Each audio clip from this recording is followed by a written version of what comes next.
नमस्कार मित्रांनो, ट्रॅव्हलर अवधूत या माझ्या चॅनलवर तुम्हा सगळ्यांचं पुन्हा एकदा स्वागत आहे. तर आज आपण पाहणार आहोत नाशिकमधील कळवण तालुक्यातील बिलवडी या गावातील अतिप्राचीन हेमाडपंथी शिवमंदिर.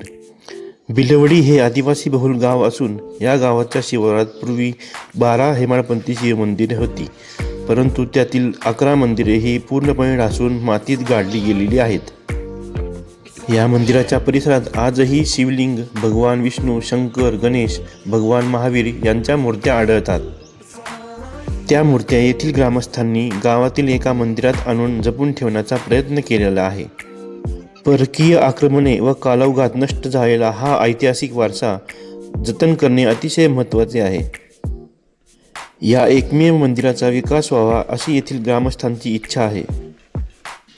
या मंदिराचे वैशिष्ट्य म्हणजे ह्याचा सभामंडप व त्यावरील गोलाकार शिखर.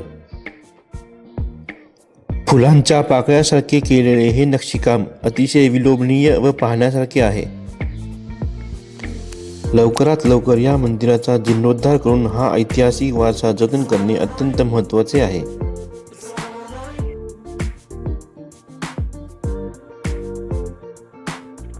या मंदिराच्या गर्भगृहात शिवलिंग नसून कालभैरवाची जीर्ण अवस्थेतील मूर्ती कोरलेली दिसते.